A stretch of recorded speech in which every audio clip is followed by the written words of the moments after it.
Hi. My name's Laurence. John Gibson, yeah. John Gibson, and you're from Rosington. Rosington. Yeah. So you were in which pit is Rosington served? Was it Rosington? Is there a Rosington pit? Yeah, Rosington's well, it was roughly 7 miles from Doncaster to the south. Right.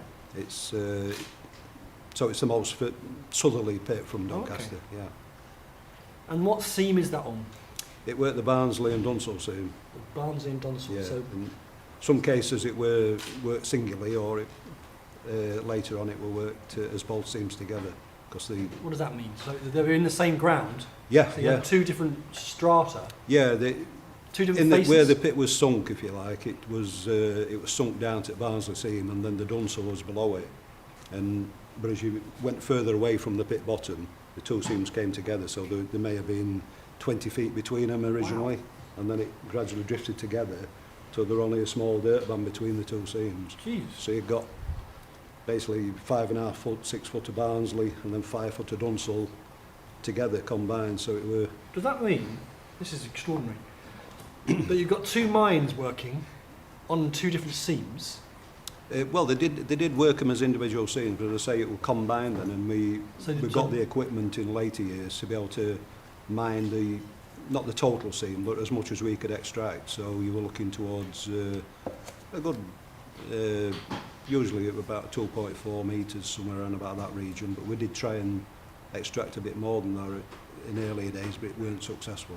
But we got that as a successful thing and worked very well.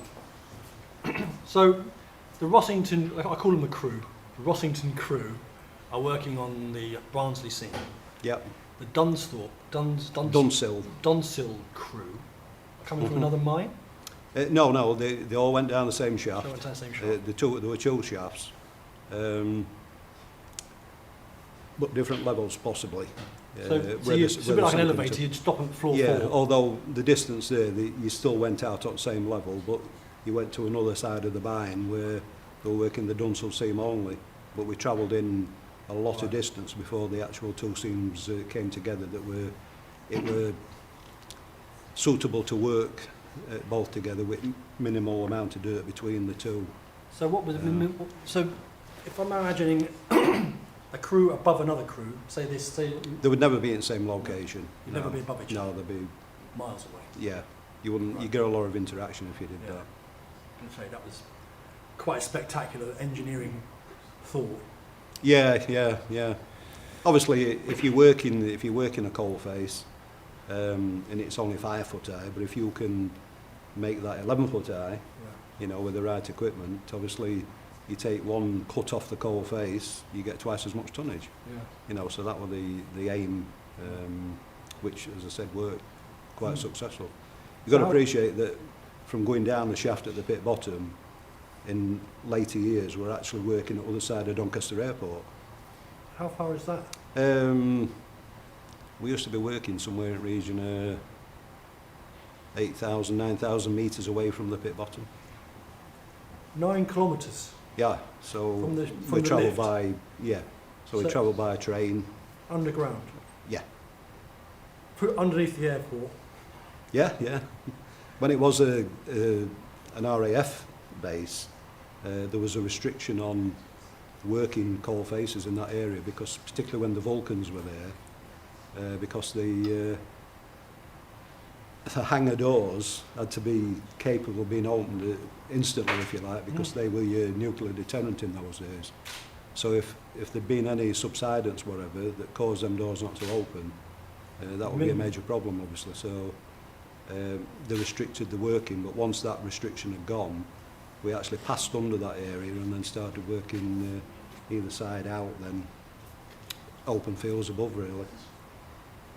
So, how many metres could a coal face advance in a shift, a day? In a day? It varied, but when we went on to what they call retreat mining, that did increase, because it were a simpler system, if you like, to really just cut coal, because you'd driven your roadways already and you were actually bringing the coal face back. Okay, so you were right. So the restrictions on actually making the roadways by putting steel girder work up, etc., that didn't exist, and you'd gone on to total bolting by then times. So all you technically had to do was cut the coal. Yeah. So all the groundwork were done in advance, which was a more profitable option, obviously. But it took a long time to get it into Rosington and actually make it successful with bolting patterns, etc. And there is a time scale to go through of testing, if you like, and the proof of bringing the first coal face fully back successfully without any problems with ground issues, you know, of weight coming on and falls of ground or whatever. So it's quite a long time scale, that. A lot of pre-investment, really. Oh yeah, massive, yeah. Whereas advancing faces, you kitted them up as what we would call the out by end, and then you drive them in for a distance until you got to the point that you planned to go to. Yeah. So you took all the equipment with you all the time, Yeah.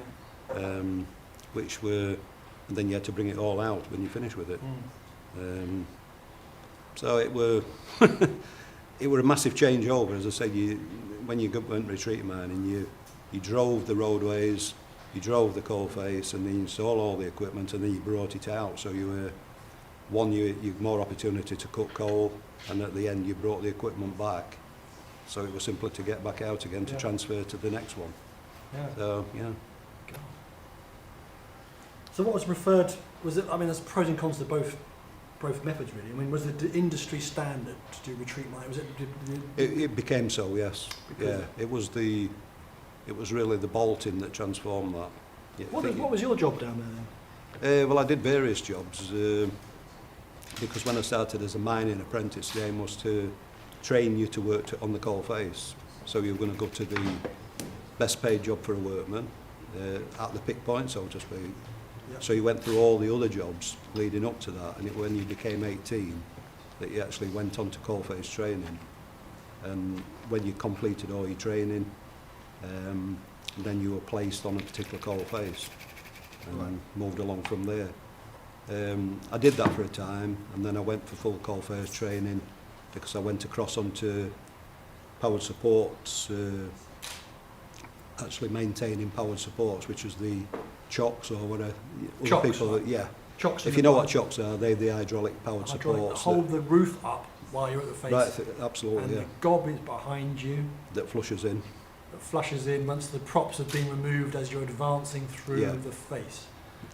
See, that type of mining never changed really. It was still the same, except that you were on, many years ago, they were on wooden props, and then it would go on to steel girders, link bars as they used to call them. People used to have to knock off in the waist, and then it would collapse behind them.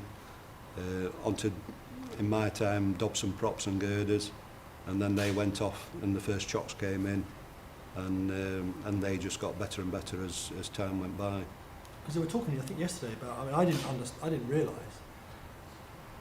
I think one of the guys was talking about those props took the pressure and actually squashed, and actually they got out of a space after a shift or whatever that was much smaller than the one that entered. I didn't even think the props would give, and they were digging the props out of the face to allow the thing to advance, to allow the prop must have been caught somehow in the coal face. Is it right?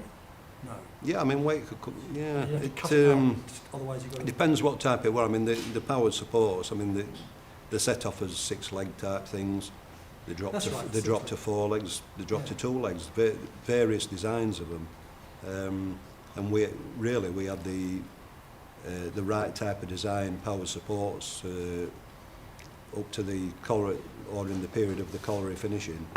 They were absolutely the right choice of power supports, where we'd tried many different ones with a lot of failures over the years, and you know that affected pits closing as well by putting wrong equipment in and insistence on using it rather than saying, well, hey, we've got this wrong and let's change it on the next one, but now just carry on, you know. And you had a lot of that bombastic type attitude, and we can't not. yeah, it had to work, you know, and but it didn't, you know, and everybody suffered through that, you know, whether it were not earning bonuses or whatever because it weren't successful, to the colliery actually losing money, and then under threat of closure, obviously, is because I think I seem to spend most of my life under threat of losing my job. Really? Yeah, because I think that's how it was. Although we had massive reserves of coal, you know.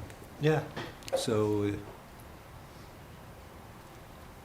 So you started particularly from 70s, yeah. What were your dates? So you started... I started 67. 67, that's when I was Yeah. born. Right, okay. That's good. You look younger than me. Just after World Cup. Were you too? I mean, just after the World Cup, yeah. Yeah, 66, wasn't it? So, yeah, 67 I started. July 67, so... That's when I was born. yeah, I was born on the 27th. There wasn't the day you started, was it? right. No, it were... In fact, I left school and went and signed on and started on Monday. Really?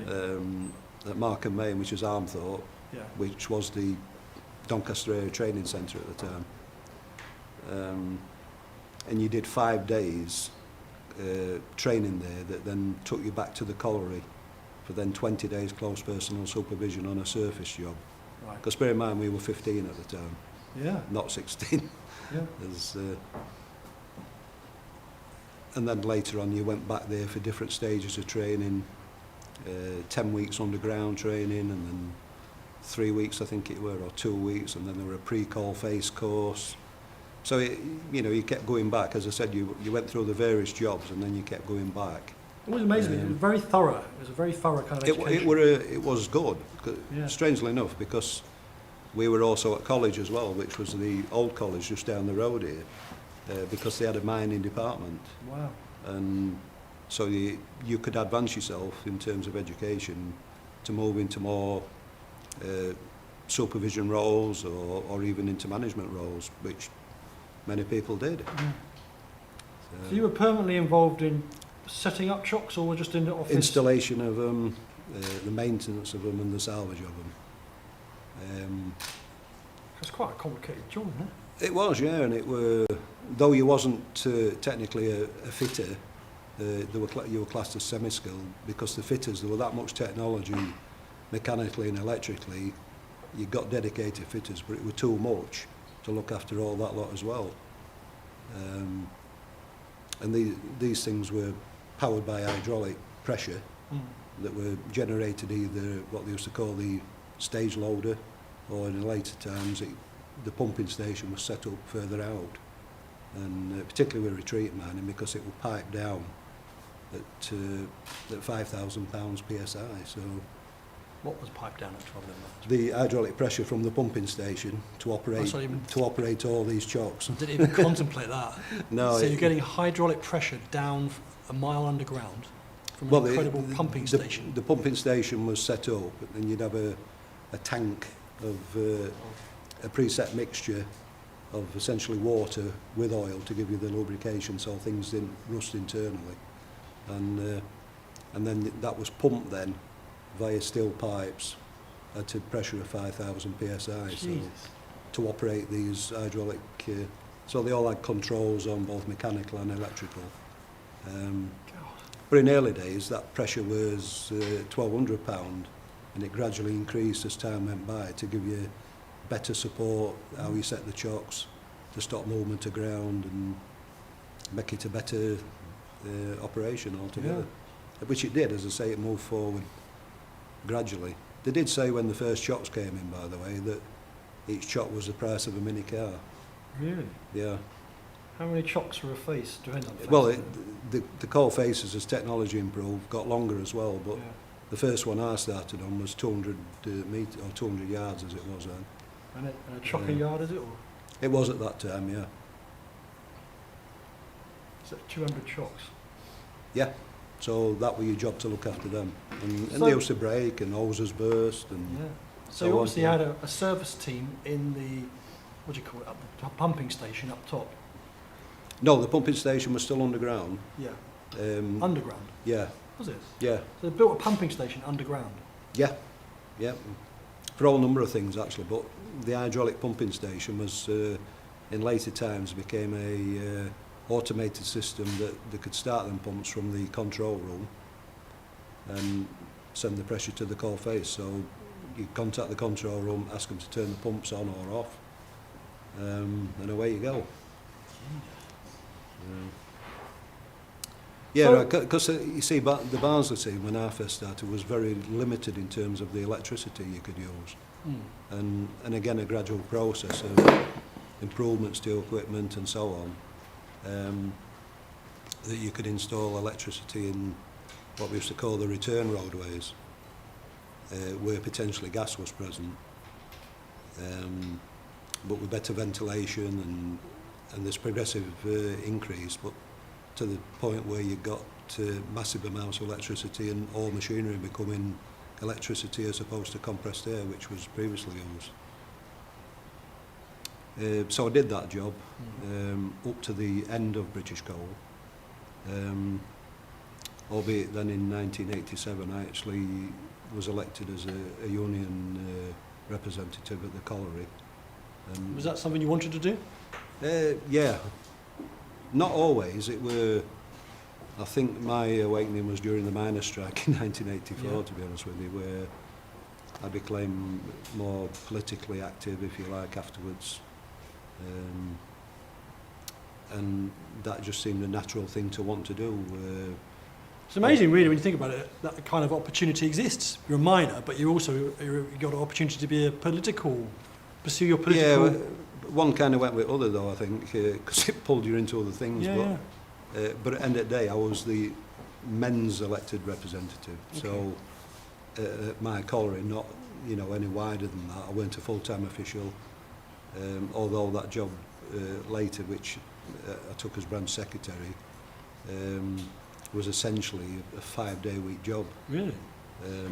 The only other thing in it was pit inspections, because we had the right to inspect the mine on behalf of the men with what they call 1, 2, 3 inspectors. And we used to do visits once a week with management and cover all the mine over a period. And we had a report to do under the Mines and Quarries Act that went directly to the Inspector of Mines.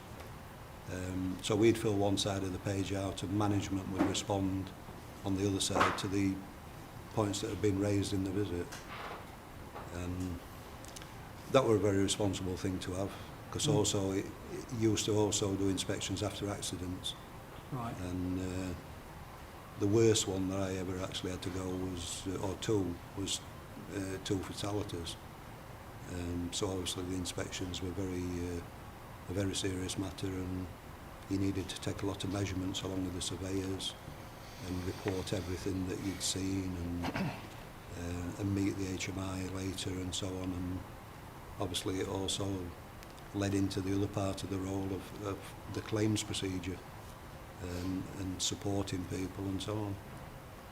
But it occurred twice in my time, and obviously it was a very sad thing at the time, and both of them were fairly young men that had been involved, and very traumatic to the people involved as well. But they were the type of accidents then that you got into that involved risk of these large machines and the height of the coal seam as well, because large pieces of coal would fall over, and if you were working in them areas you could be trapped by it, which is in one of them. Someone was trapped by coal? Yeah, very large piece of coal, where the person was killed outright. And it had actually knocked over the props what they'd set to protect themselves so they could work on the equipment, and just skittled everything out. There was nothing anybody could do, it were. And then a freak of accident or something that you found for? You could always say you could do better in terms of the prop setting and so on, but you did get these bumps of weight, and then all at once a very large piece of coal would go over and skittle it out, When you say skittle it out, you mean dislodge the prop? Dislodge the prop, yeah, so it would continue falling altogether. So it'd be like an angle that would slowly just... Yeah, well, I think once it started to go, it'd be very quick, going over. So when you say a large piece of coal came free, you're talking about maybe something that was sort of, the props can handle a sealed sealing, as it were, but when one's loose, then it's an isolated piece of weight, which is not... Yeah, it becomes detached in effect, because the roof, the natural roof that we are arising, if you like, for the machines, it were to a natural dirt band, if you like, and then we used to have what we call a flat top above it, which were nice and smooth. But what happened then, you've got that small bookman between the Barnsley seam and the Dunsell, so you've got the potential for that to slip off at any time, but generally it was solid, but then you get weight bumps come on and it would just displace one lump in one go, and I've seen them 20 foot long, you know. So not something that you could hold back or whatever if it decided to go. Yeah. And it were always difficult then of how you supported these areas, you know. Unstable weights. Yeah. So as I the say, dynamics of props and it's far more complicated than you'd probably imagine. Yeah. I mean, you work to things called support roles on coal face, on all these systems. You'd work to transport roles, you know, and you needed to work to those roles very clearly, you know. They were set out to protect you, and but it's also fair to say that not always was the equipment available. Right. And one of the problems in mining was that there were this get the job done attitude by people, and risk taking, Yeah. you know, which needed to be taken out. And though it improved as time went by, you know, it was still there, and the risks were larger really because equipment was bigger. An example of when you were using an hand-pick and shovel, yeah, there were risks involved, but it were far less than a very large machine operating massive horsepower and so on, that in a confined space. So yeah.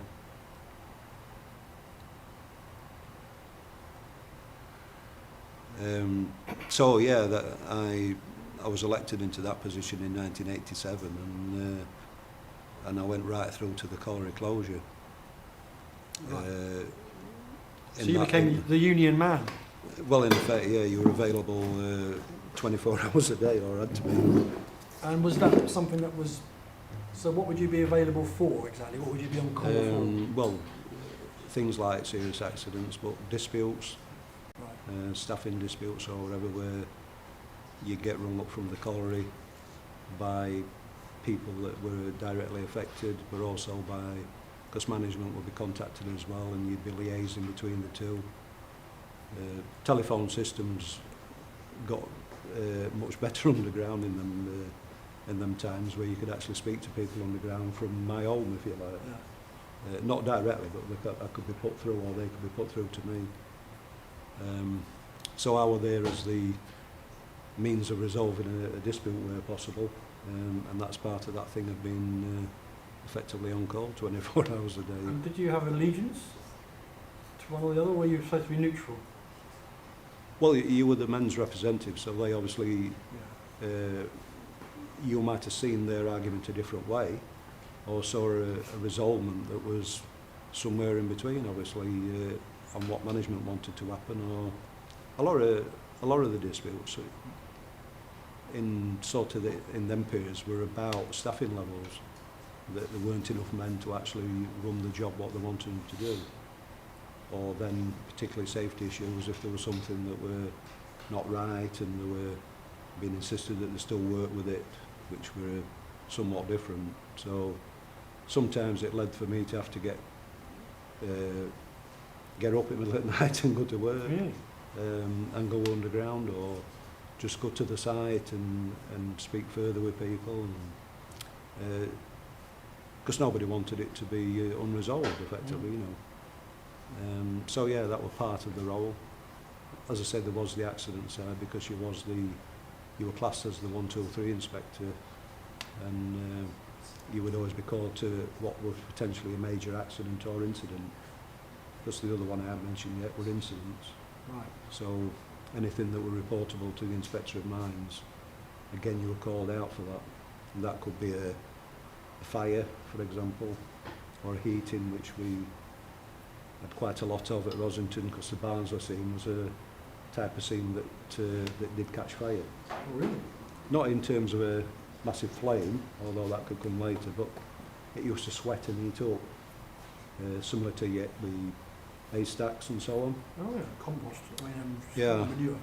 and we knew we had a procedure to follow to work the Barnsley seam, which was in effect facing it off where we'd extracted the coal, and It was like a plaster-like material. We used to call it hard stop, and we used to seal the roadways off to stop air going in to cause that problem. But it still arose from time to time because you were leaving some coal in the waste, you see.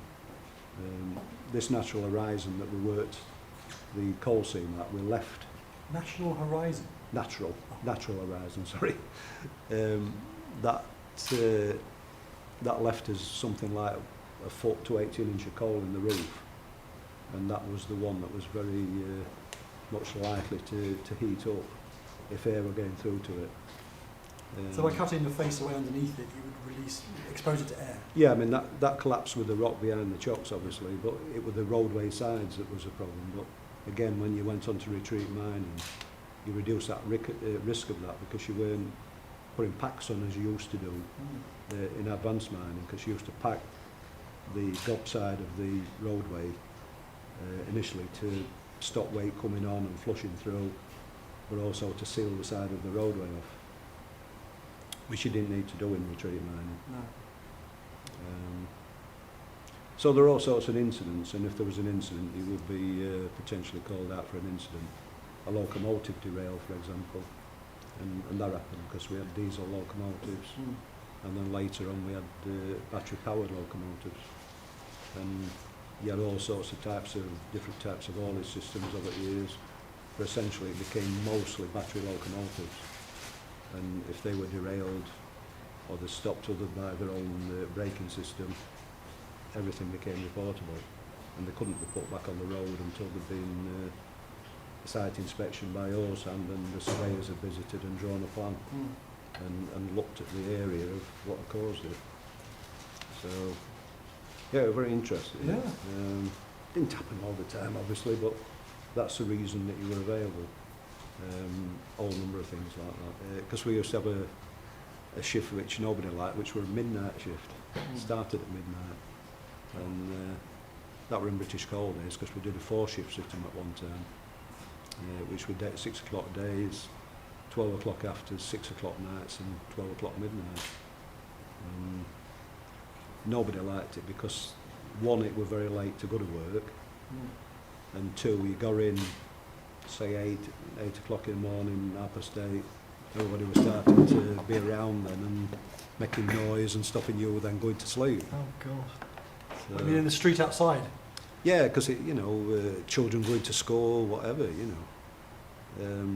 so nights were a difficult one on midnight. It later became 10 o'clock, which was better, because then you got home at sort of 6 o'clock or just after, depending where you lived. I mean, I walked round the corner to work, 5 minutes, an hour there. So shift work full stop is quite a challenge in itself. It is, yeah. You kind of saw that day shift was early, because when you say start at 6, you'd be leaving home at 5. That were me, who live nearby, so others would be earlier. And then you've got to get changed. Yeah. So you're putting your clean clothes into your locker, you're walking through, you're then getting all your underground gear on, and you needed to be underground for 6 o'clock. And then you catch a train underground and travel to your place of work. And so you might not actually get to work till 7 o'clock, Yeah. With the travelling time, because though you caught a train to take you the bulk of the way, it didn't take you all of the way, and though transport got better and better as time went along, including riding on conveyors to minimise walking and give more machine time, as it were called, you still had to walk, and maybe it lasts 1,000 metres or something like that. So yeah, by the time you got there, it might be 7 o'clock in the morning on day shift, for example. But what started to happen in later years, particularly, was that people on night shift would stop overtime and continue cutting coal, and then the day shift when they arrived, and so you gained an extra hour by a team stopping to cut extra coal, if you like, and then you were picking up from where they'd left off. The only problem with that sometimes is that the men that were on overtime tended to do the easy bit of cutting the coal and not always leaving it ready for day shift to have a good run, if you want to call it that now. because they had to pick up on all their back work, you know, because there might have been only 3 or 4 stopping, you know, for example. So they'd get the coal off, which were good, but then there was the back work, and then you've got a full team of men on, stood down or catching up on back work and not actually cutting coal, which So it's self-defeating. sometimes led to arguments, you know. Mm. So yeah, a lot of difficult things really, I suppose, but you know, Managing it were, people, I basically. wouldn't swap it for tomorrow, you Yeah. know what I mean? It were a way of life, and I thoroughly enjoyed it right Yeah. through. From a Rosington point of view, because we've lost industry from Rosington, we've not gained any. Yeah. You know, smaller businesses, yes, but we haven't gained any major manufacturing of any sort since the colliery closure, but also 2 sewing factories. 2 white factories. Sewing factories, Sewing? yeah, that were trousers, particularly one of them. Coats by Ella, I think one of the names was. But their links were Marks and Spencers in them days, and they decided to go offshore to get the same things done, which led to closures of these factories. There was also a Brook Motors factory as well to produce electric motors, all number of things, washing machines, etc., etc. And again, it were they become skilled jobs, don't they? Yeah. I mean, they employ both men and women, of course, but a lot of women because a lot of the wiring on electric motors is quite tricky, and it's women find that to be simpler than men, with larger fingers or whatever, that connecting them up, whatever. Wife did there actually, for a time.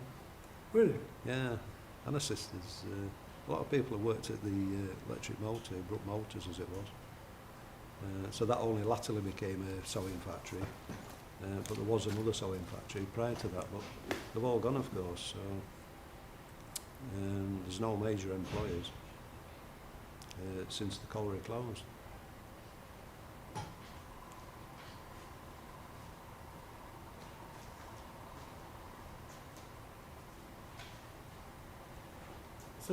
So your natural progression from working into unions and going into, once you left the mine, was going into politics, was it? Or?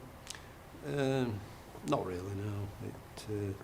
It went side by side, obviously, right through.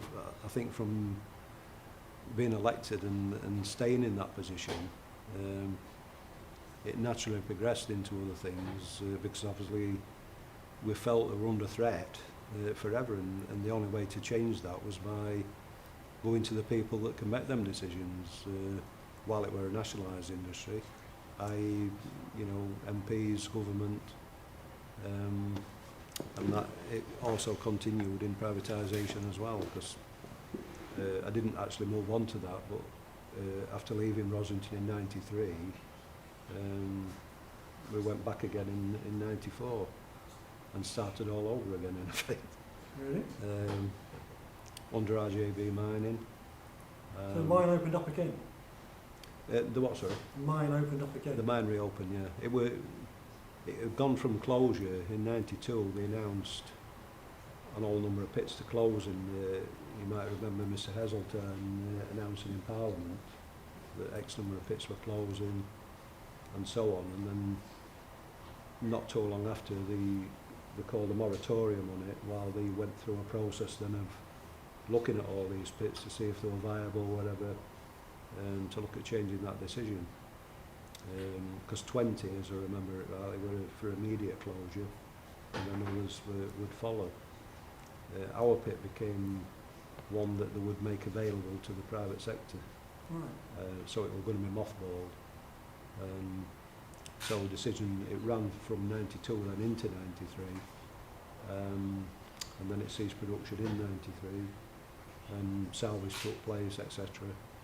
And then it was made available to the private sector, and RJB Mining were the successful bidder. And during that period we were very much involved with the manpower selection and everything. To be fair, it were it had a nice feel about it of going back and going back for right reasons and the challenge of making it work, of course. And did it? What happened there? What happened in the end? It, as I say, we were very much behind with the technology of retreat mining, and we spent a fair bit. We went back to advanced mining straight away because we knew that worked, but we really needed to up the ante, if you like. Were you involved in this kind of strategy, decision making? Yeah. They hadn't been in British coal days. We were just told that's how it's going to be, and you make it work type of thing. Whereas there was this more open discussion, if you like, and of how we could best make it work. Because it was set out to go a particular way when we first went back. So RGB Mining consulted you, or you became an employee? Not me directly, no. I would say the workforce rather than me. I mean, though I was still NUM secretary, I was a workman. And I went on to a different job, but I was a workman essentially that we wanted to make a success of it. You know. Yeah. And so we did. RGB took it over, Yep. and obviously got it all recommissioned. Yep. It was a mine that was kept. I suppose it was kept in good condition. I won't say a good condition. It was the essential inspections were done what needed to be done, but a lot of the equipment had been stripped out, which meant that you couldn't go back in and start mining again. And when we did go back in the March of '94, we had to start from scratch, recommissioning everything. But essentially we got nothing to mine with, no equipment, whatever. And we had to put a lot of things back in that had been taken, electric cables and so on, that all got you back into mining. So a decision was taken quickly to get a new coal face going. But it still took the November of that year to actually get that or get the equipment ordered, purchased, made and installed on site, and actually I think we just started cutting the coal just prior to Christmas. That's still quite quick. I mean, how long did it take them to get it going? 6 months? Well, yeah, from the March, December then, it's fair to say. Jesus. And of course the manpower were quite small to start with. In fact, even the legislation at the time meant you couldn't employ more than 150 people in a private mine. Really? So it was essentially 50 a shift. God, so there must have worked. The odds were stacked against. I mean, I don't know what happened in the end. I mean, I presume the mine didn't work. How long did it stay open for? Well, it ultimately closed in 2006 into 2007. That was its last time, if you like. And yes, it had worked to a point, but we did have, it's fair to say we did have problems at Rosington. Deep mine, so you do get a lot of geological issues. But we felt we had the right equipment to run it. But the pit needed investment, which by then the company hadn't got or weren't prepared to put the money into. Did they have mines in other countries? Africa? No. So what was their kind of... Well, what happened essentially with the company is that they set off with a couple of mines. There was a small private mine up in Cumberland. They then acquired Clipston, Calverton, Rosington. Were they quite idealist, or was it purely commercial? Was it quite I think they recognised what they needed to do initially. From our point of view, what spoilt it is that obviously the privatisation of the coal industry altogether meant that we'd already started that process and they'd bid for the rest, and they actually got the bulk of the pits that were available then. examples of the Selby coalfield, what remained of the Nottinghamshire area, which were all supposed to be the more successful mines. Ashford Bidder had never mined properly under British coal, and never mined properly under RJB either, come to that. Which mine, sorry? Ashfordby. Ashworth. Ashfordby in Leicestershire. It was a brand new mine that all the investment had gone in through British coal terms, and reached its point of mining, if you like, in RJB times, but unfortunately they were never able to make it work, so ultimately it closed. And they'd acquired the Selby coalfield, the North Notts coalfield, so it were a monster company then in effect. And Rosington were a little bit left out on its own because it was classed as a lease licence mine, so they didn't own it. They only leased it, and though there was that massive amount of investment required at first part, I think about £17 million to get that coal face up and running again. That has to be paid back obviously, but it's a capital project and paid back over a period.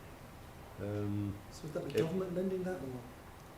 No, they didn't. They raised it through whatever, you know. But obviously then when they acquired the rest of the industry, they acquired all the coal stocks, even at some closed mine sites, etc. And the company was bubbling at that point.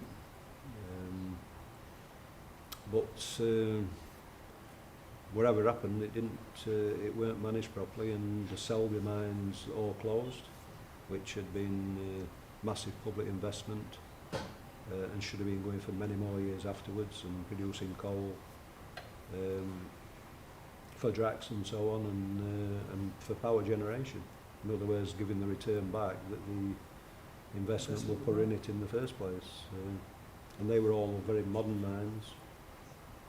Coal only came out at one point via a drift.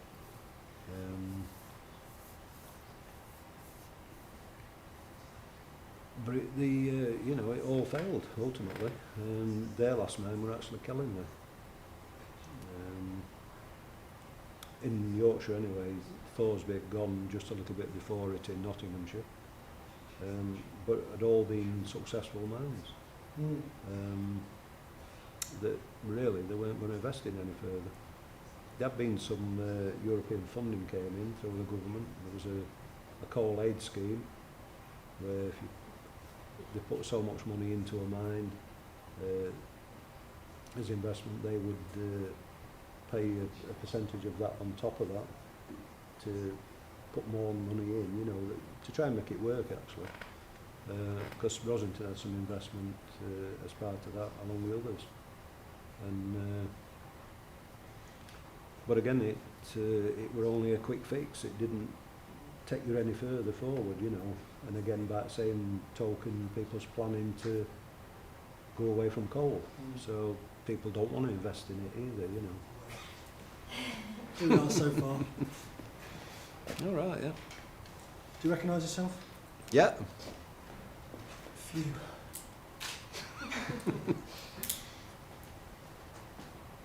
It must give you a good grip, all this. Someone mentioned that last time, and I just said my fingers. I'm effectively a foundryman in a sculpture. Just still pathetic kind of piano playing fingers. I shook my hand. There's nothing there. I don't know what, you know. Yeah. What's going on? There again, I suppose it's not really. Well, I mean, You know, it's very interesting because I literally, you know, perhaps shape. I work in a foundry. I do what men do. And physical people. And yet, it doesn't seem to translate into muscled hands.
I could go on, but I can hear, I can feel the shadows looming over there.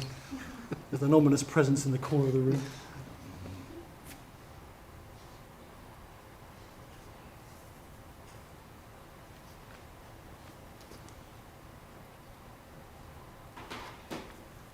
Okay.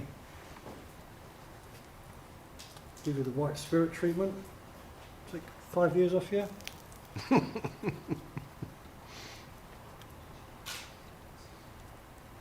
have enough trouble when I go to the bathroom and my sister's turn the mirror off and it's one of them where it magnifies, you know. Oh, you think, God. Really? Yeah. Why would Well, you do know, that? Well, because they're plucking their eyebrows or whatever, aren't Oh, they? And then Christ. you don't turn it back and then you go and go for a shave or whatever. Oh. You just walk in and look and it... What was that? Quite frightening. Yeah.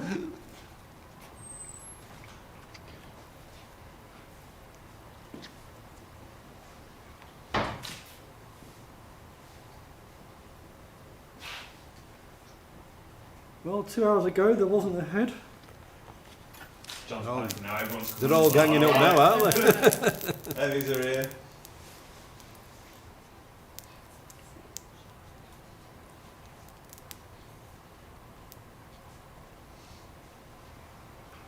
Oh, oh hello. Oh, I see what you mean. Yeah. Trying to tell you something. That's definitely there. Yeah? Yeah, You happy with that one? definitely. Thank God for that. Very nice head to do. Feels good from that angle. It's probably when you've got wisps of hair. Yeah, yeah. It all look like Dr. I didn't Death. think I'd have had any by now, actually, because it's always been thin for forever. You know, but I can sympathise there. I but you can't. can make yours look good. If I did that, it'd just be like, I need to keep it all gone, wouldn't I? You know what I mean? I'm almost there now. I'm almost. Seems to be a big very thing conscious nowadays, though, of doesn't lot, it? but I think I Younger just like a people. giant bee. Actually, You've still got hair on You sort it, though. Not everybody sorts it, do they? You know? Yeah. Oh my God, well, it's so different. I always said that to somebody else. No patient How do you get that so I can get served? Baby face. Okay. You are now immortalised. You are now part of social history, they say. Mm-hmm.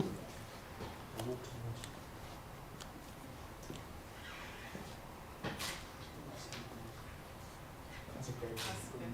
It's a bit nervous. that is uncanny, this one. I've given him some eye. It's really difficult, but if you give him little, what do you call it, eyelashes. Give him some eye. So that's the angle.